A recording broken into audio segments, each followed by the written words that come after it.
papel social del compositor, de la obra del compositor hoy, es una pregunta realmente compleja de contestar, pero desde mi punto de vista siempre, todo lo que diga en esta entrevista será siempre desde mi visión, que naturalmente es la mía exclusivamente. Puede ser totalmente distinta de otras personas y válidas.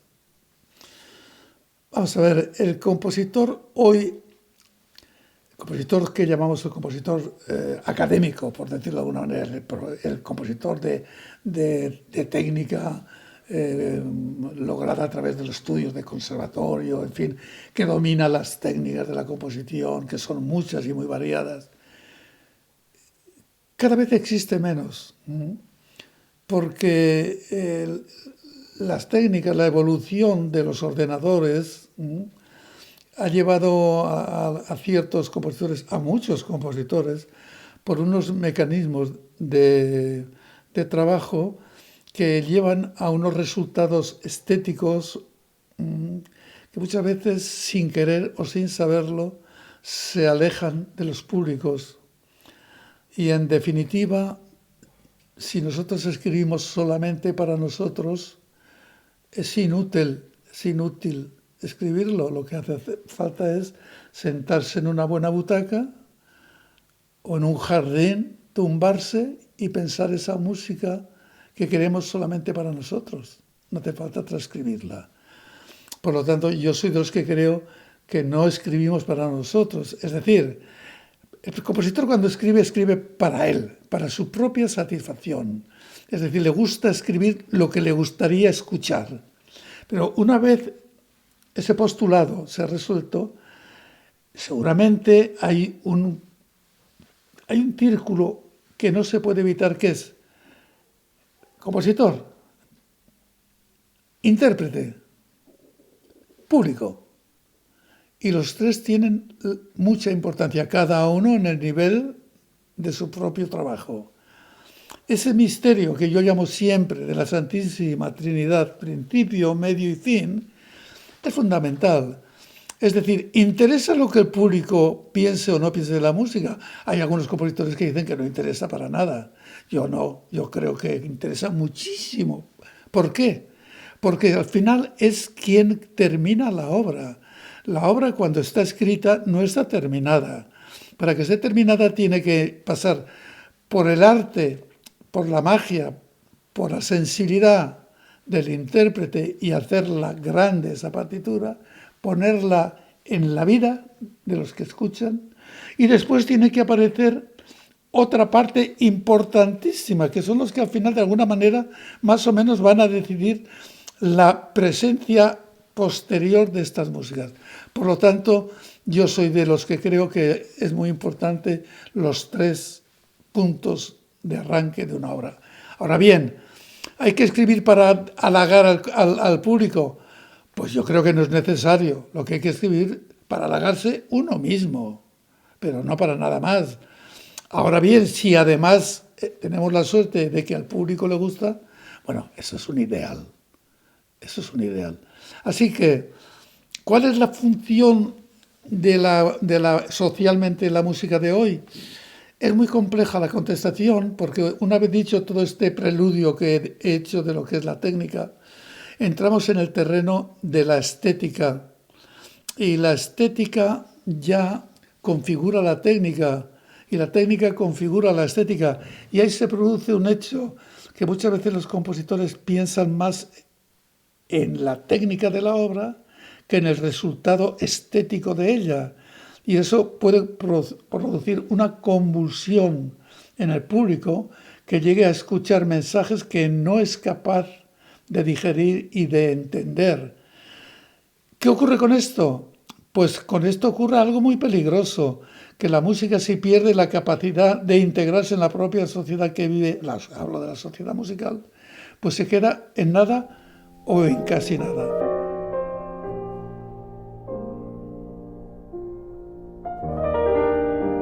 Hubo un momento en la música de España, que es la que yo más conozco, que el público reaccionaba ante obras que no conocían su estética y que se sentían agredidos. Reaccionaba gritando y diciendo fuera y voceando en contra del compositor.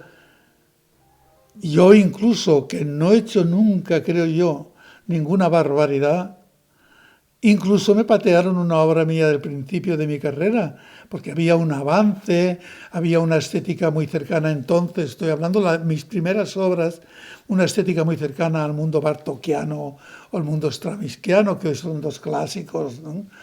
Entonces, quiere decir que eso ocurrió.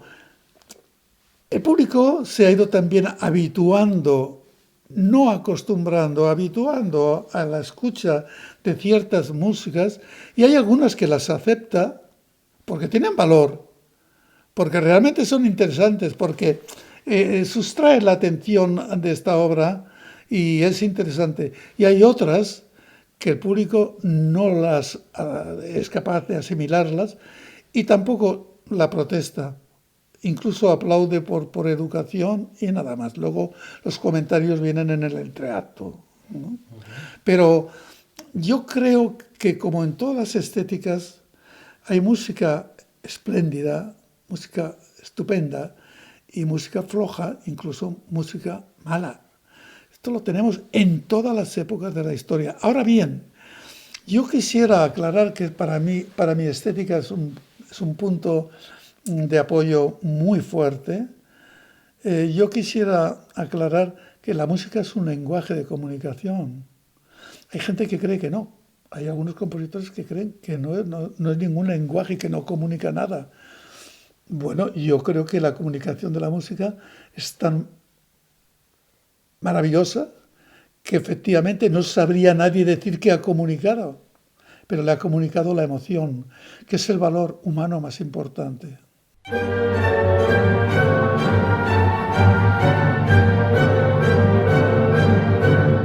Yo me he pasado toda mi vida académica eh, trabajando con jóvenes compositores. Es decir, lo he vivido, lo conozco muy bien porque han sido muchos años, han sido casi 40 años en contacto permanente con jóvenes compositores. He aprendido muchísimo de ellos, porque las preguntas que ellos me han hecho muchas veces yo no me las había planteado. Y entonces he tenido que resolverlas yo. Me ha hecho aprender muchísimo y estudiar mucho. ¿Qué les diría? No soy capaz de decir muchas cosas. Yo les diría que solamente se puede renunciar a algo si lo conoces. Yo soy amigo de que el compositor, y así lo he hecho cuando he tenido mi cátedra de composición en Madrid, conozca todo, los sistemas más avanzados. Yo mismo creé el Laboratorio de Música Electroacústica del Conservatorio de Madrid. Lo creé yo. Yo no la practico, pero creo que es necesario que los alumnos lo conozcan. Por la influencia que puede tener la música, digamos, tradicional sobre la electroacústica o viceversa. La influencia también de pensamiento y de ideación musical que pueda tener la música electroacústica con la música tradicional. Es decir, yo no renuncio a ningún sistema y a mis alumnos, volviendo al tema del consejo, si les pudiese decir algo, no renunciéis a nada que no conozcáis. Primero hay que conocerlo y después decir, lo incorporo a mi lenguaje o no lo incorporo porque no me siento con esta música identificado. Es lo que me ocurrió a mí cuando yo estuve un año trabajando de decafonismo. Yo lo trabajé como todos los estuvimos en Petrassi, con Petrassi en Roma, y entonces llegó un momento que yo llegué a fatigarme de algo que no reconocía como obra mía. Es que no sonaba y no me reconocía yo. Entonces, ¿por qué? Pues porque seguramente mi mundo espiritual interno, mi propia naturaleza, no era capaz de asimilar esto. ¿Qué quiero decir? ¿Que es un sistema que no se debe practicar? No estoy diciendo eso, todo lo contrario. Hay que conocerlo todo.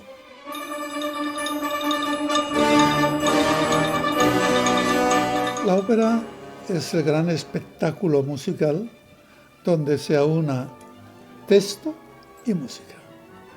texto, ya no me refiero al texto escrito solamente, sino todo lo que el libro o el libreto promueve para que el compositor dé rienda a su propia fantasía. Es donde el compositor tiene, yo creo, la plataforma más importante para demostrar tanto su forma de pensamiento en la gran música, como su ideación de espacios que nunca han existido. En la ópera contemporánea hay una cosa que se está confundiendo en general, no todos. Por ejemplo, el texto hablado es un texto que vive per se. No me gusta ponerme a mí como ejemplo, pero no lo tengo que poner. La ópera que yo escribí, Divinas Palabras, hay un texto original que es de Valle Inclán y que pervive y pervivirá mientras el teatro hablado exista, ese texto de Valle Inclán, Divinas Palabras. Se ha hecho algún cine y se ha tratado ese texto de otra manera. Hablamos de Valle Inclán. Y yo he hecho la ópera. ¿Y qué es lo que he hecho yo? Pues darle forma musical a la literatura escrita, a la dramaturgia escrita por Valle Inclán. El texto no se habla, se canta. Lo repito, el texto del teatro dramático es hablado. El texto de la ópera teatro dramático también es cantado, que es justamente lo que hoy en general muchos compositores han olvidado. Y hacen espectáculos muy valiosos, claro que sí, que incluso a mí me han gustado más de uno de los que he oído, pero no son óperas, son espectáculos, es un espectáculo teatral, no sé, se le puede poner otro nombre.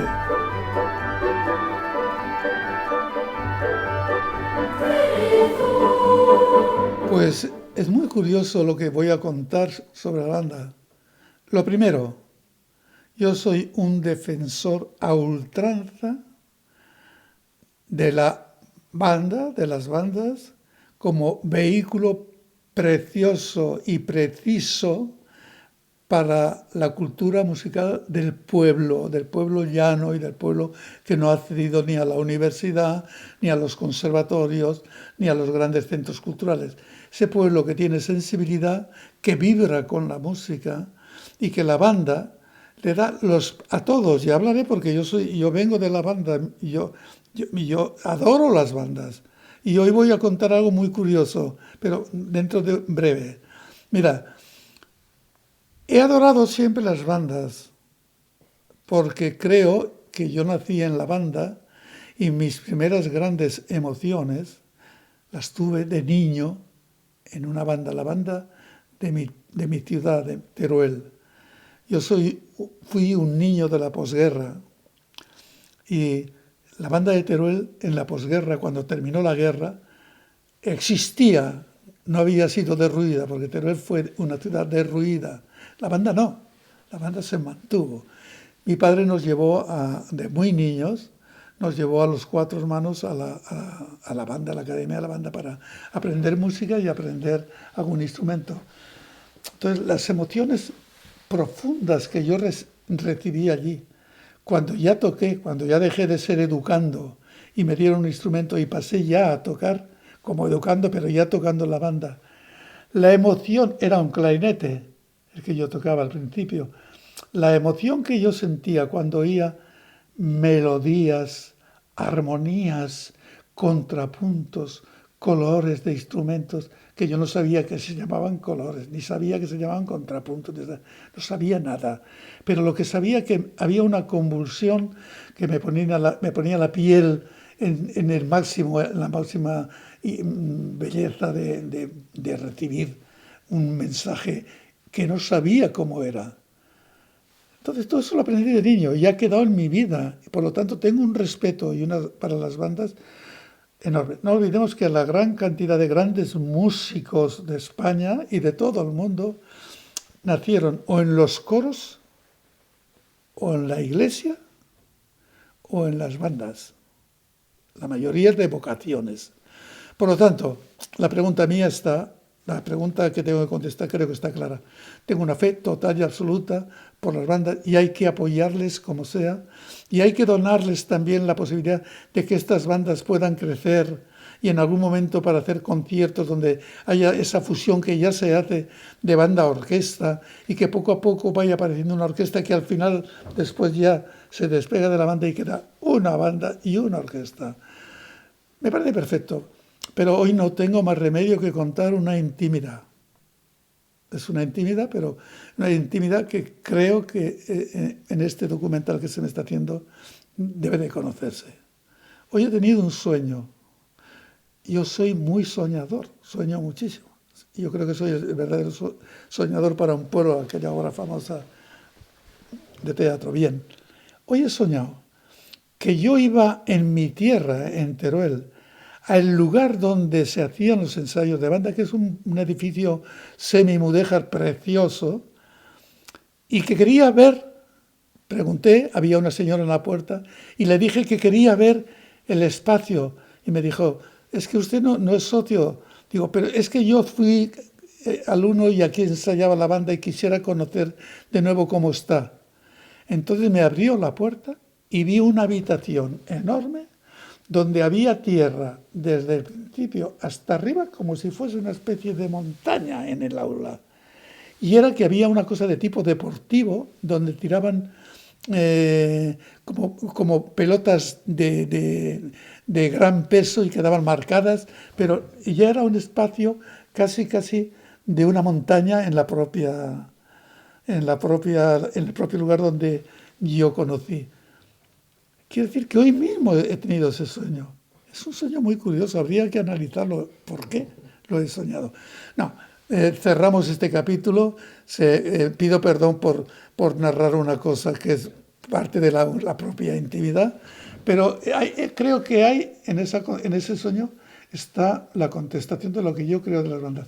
Se mantendrán siempre y de hecho, gozan de muy buena salud. Especialmente las bandas de Galicia, puesto que este documental se va a ver en primera instancia en Galicia, que hay muy buenas bandas que compiten con las mejores bandas de España, que hay muchísimas en España. Hay una gran tradición tanto de bandas como coral, que también la hay, no en todas las regiones, pero en muchas regiones la hay.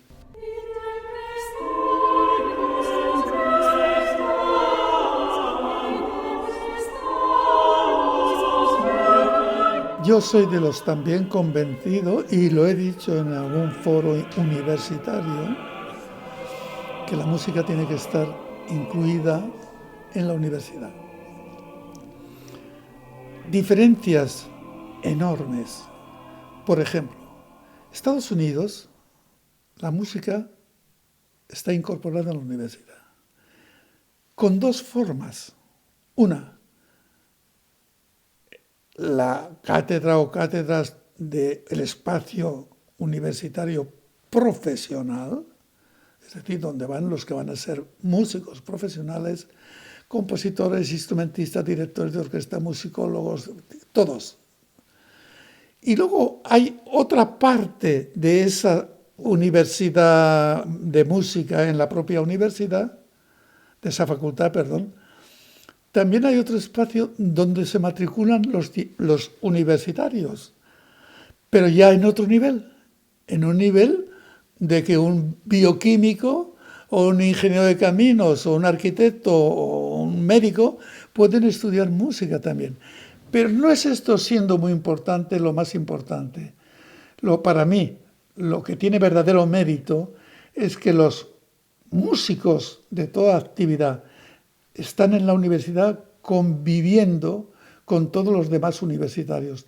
Todos tienen el mismo rango social. Esa es la diferencia. ¿Por qué en España hoy los músicos en general y los creadores muy en particular no están integrados en la sociedad? Pues seguramente uno de los problemas proviene de ahí mismo, que la música no está integrada en la propia universidad, donde la gente que conviven, los compositores y los otros universitarios, es el mismo.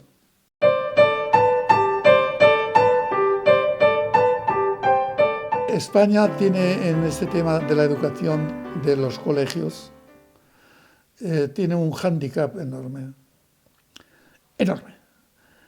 Yo recuerdo hace muchísimos años, cuando yo era muy joven, fuimos mi mujer y yo, Aurea y yo, fuimos a Londres y vimos un programa de televisión, estoy hablando de hará más de 50 años, y de pronto en ese programa de televisión vimos a jóvenes chicos y chicas tocando instrumentos como la trompa, el fagot, el corno inglés, el trombón, instrumentos que era impensable para una mentalidad como la mía, que creíamos que las mujeres solamente podían tocar o el piano o el arpa o el violín o el violonchelo.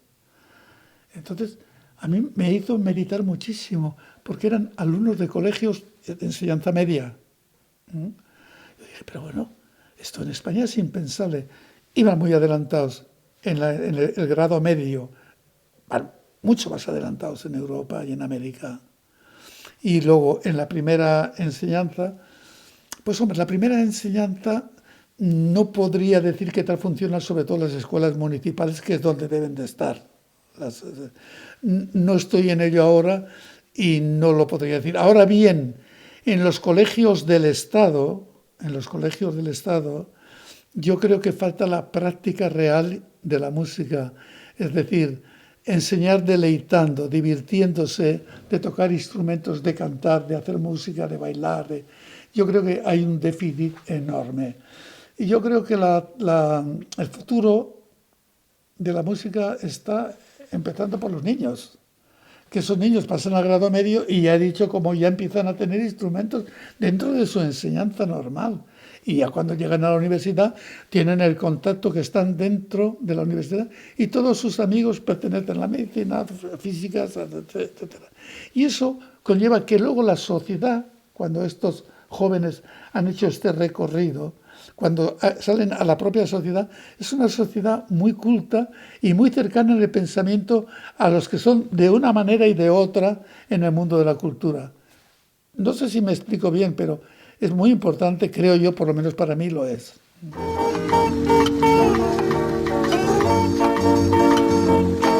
Yo ingresé en el mundo del cine, sí, yo no lo busqué, me buscó a mí, en el fondo. Yo estaba en Teruel haciendo unas vacaciones, tenía unos días de vacaciones en verano, y apareció un equipo de rodaje a filmar una película que se llamó Torre Partida. Y entonces el guionista era un juez que había en Teruel, amante de la música. Yo era estudiante de piano entonces y de armonía, no había entrado en la composición todavía. Y este hombre, que era un hombre maravilloso y generoso, pues dijo que allí en Teruel había un músico que es el que iba a hacer la música de la película. Entonces el productor, que era la primera película que se hacía en España, lo que se llamó entonces Manoscope, que es la pantalla grande, lo que en Italia llamaban cine all'aperto, era la primera película, por lo tanto necesitaba una partitura, no de pequeños grupos instrumentales, sino que necesitaba ya un poderío sonoro. Y bueno, después de muchas vicisitudes, me hicieron una prueba en el piano de radio, que empezaba entonces la radio, y me hicieron una prueba en el piano, toqué algunas cosas mías que había compuesto ya. Bueno, el hecho es que decidieron que la iba a hacer yo, y ahí empecé yo. Bueno, tuvo tan buena acogida esa partitura que hice que ya a partir de ahí empezaron a aparecer pues muchas. Incluso en el verano siguiente, me parece, estaba yo en Siena haciendo los cursos de la Academia Chiesiana y recibí ya una invitación para hacer una segunda. Y a partir de ahí ya mi trabajo no paró. No paró por muchos motivos. Primero por el éxito que en cada película que se iba produciendo, pues iba obteniendo la acogida de los directores. Si no, en el cine no se repite. Un compositor que hace la música de una película y el director o el productor dice esto no es así, realmente es muy difícil que vuelva a hacer otra película. Es así, es muy cruel, es muy duro. Bueno, entonces yo he aprendido mucho del cine. Yo, curiosamente, que me ha apasionado dar clase en el conservatorio y estar con mis grupos de alumnos hablando de tantas y tantas cosas, he sido guía de ellos, no más, he sido el amigo que les ha guiado, no más, porque siempre he dicho que la composición no se enseña, se aprende, se aprende. Bueno, pues yo les he ayudado a aprenderla, pero he sido feliz. Sin embargo, yo me negaba para poder subsistir en Madrid de dar clases particulares. Me negaba. No, no.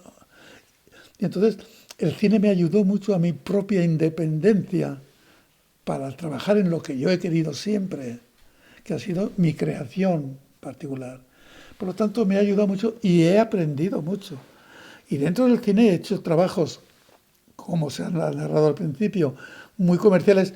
No hay que olvidar que el primer cine ese de humor que aparece en España es el cine que aún podríamos llamar el cine de la posguerra, que estaban tapando y cubriendo y curando heridas de la guerra todavía. Era lo que estaba sustituyendo a la zarzuela, queramos o no queramos. Es decir, era ese mundo de ir al cine, a evadirse, a divertirse, a olvidar todos los episodios que todas las familias españolas tenían. Eso no se dice mucho, pero yo lo entiendo así.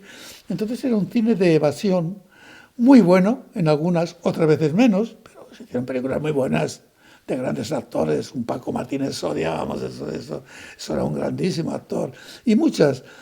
Y luego se fue haciendo, yo también derivé a otro cine, también hice un cine ya más personal, con directores de la última vague en aquel momento ya. Y luego, por descontado, el trabajo de televisión tuvo mucho impacto. ¿Por qué? Pues muy sencillo. Había una sola televisión en España. Quiere decir que todos los españoles que veían la televisión veían el mismo programa.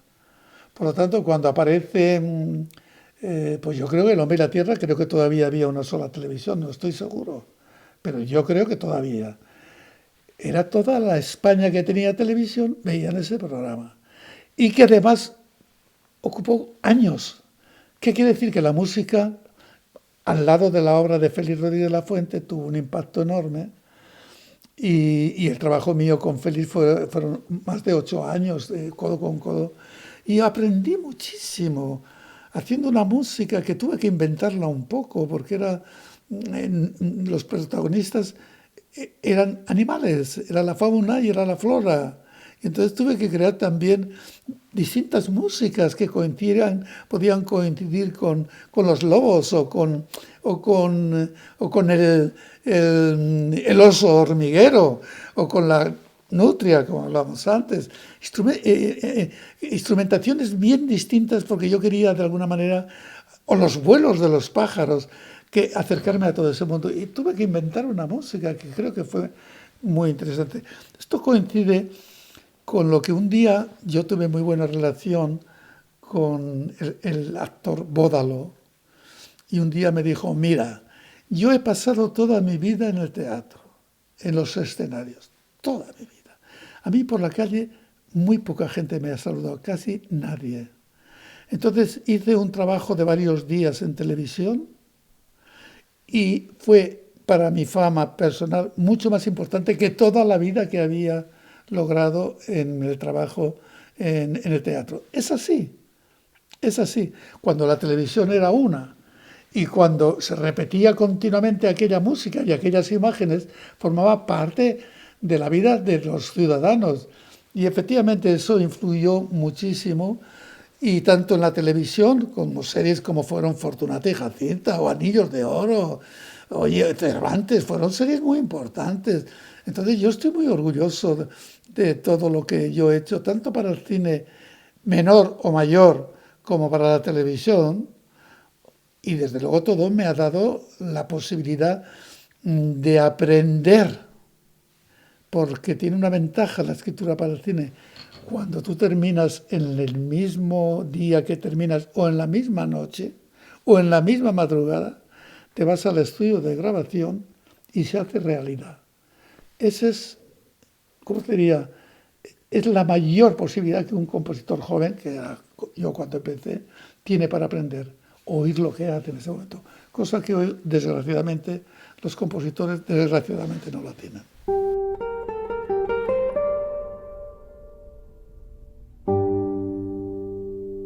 Improvisando. A lo que le pediría primero, que el Teatro Real entienda que la ópera española, no de ahora mismo, porque puede la gente pensar que estoy hablando por mi ópera Divinas Palabras, no, por descontado que también, pero lo que quiero decir, la ópera española, que hay una ópera española muy interesante desde el siglo XVI a nuestros días, que le dé mayor importancia programación en la programación de la ópera española.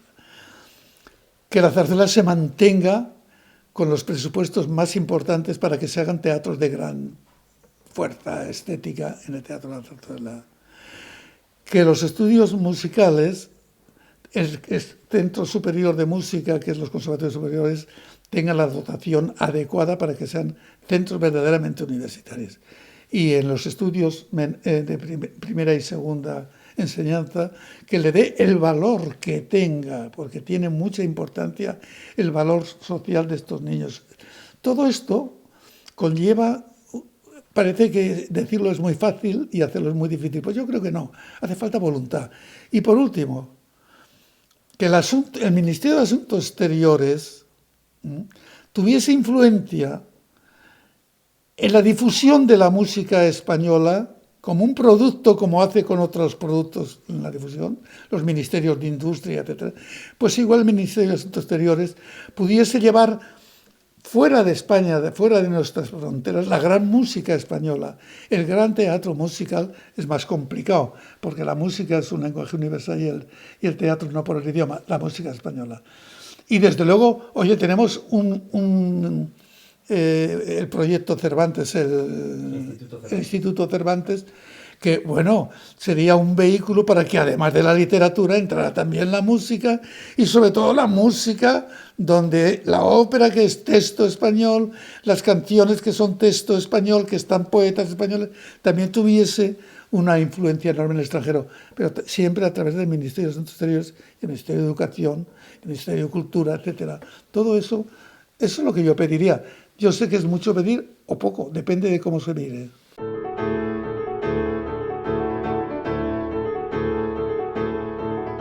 Santiago de Compostela para mí posiblemente sea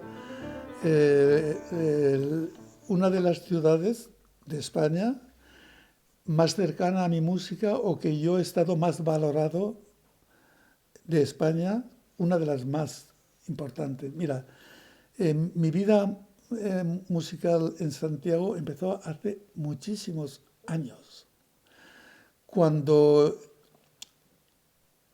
el crítico musical de ABC de hace muchos años fue Antonio Fernández Cid. Hizo un encargo, él era un gallego de natura, de nacimiento, de corazón. Hizo un encargo fantástico, 2 cuadernos, no sé la cantidad en total, pero más de 20 o 30 canciones, no me acuerdo, de escribir canciones sobre textos gallegos. Yo, que era el farolillo de cola de los compositores, porque era muy jovencito entonces y era estudiante todavía, ya había estudiado composición, pero estudiante. Hice una canción también dentro de los grandes que estaban allí, pues Monsalvache, Montpou, todos los grandes. Y yo, como he dicho, farolillo de cola, hice también una canción que tuvo un éxito en Orense enorme, de tal forma que incluso el estribillo de esa canción en las fiestas de San Benitiño en Orense, desde las barcazas de esa fiesta cantaban un estribillo que decía mariñeiros, mariñeiros, levaidme con vos ao mar, ¿no? Pues desde ese momento mi vida penetró en Galicia y Galicia penetró en mi vida también. Y he sido profesor de la Escuela de Estudios Superiores de Estudios musicales de Galicia, hasta el año pasado que terminé, durante muchos años. Soy profesor de música en Compostela, no sé los años que llevo, pero puede estar en 20, 25. Se han interpretado obras continuamente allí. He participado en mesas redondas. En fin, he estado siempre en Galicia. La Orquesta Sinfónica de Galicia ha interpretado muchas veces mis obras.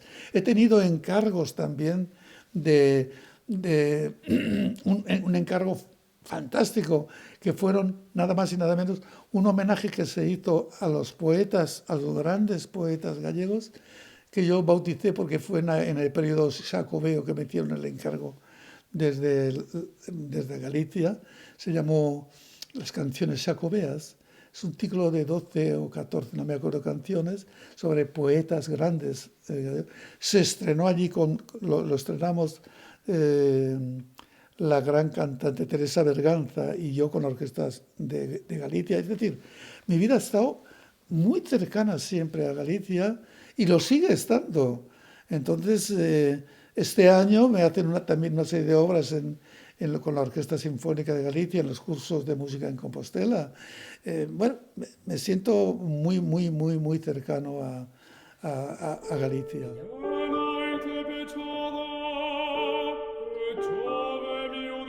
Pues como despedida diría una frase que he solido decir siempre en mi clase, en mi cátedra de composición, cuando empezaba el primer encuentro de los jóvenes compositores conmigo.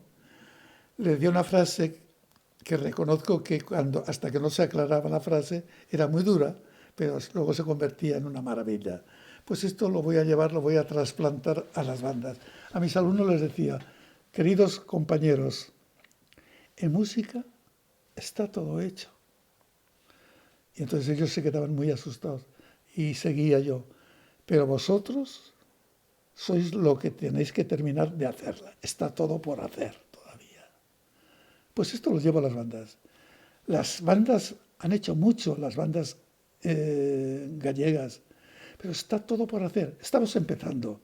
Yo lo único que puedo decir es que creo y tengo fe ya lo dije antes, pero no me importa repetirlo, en la capacidad cultural enorme que tienen las bandas.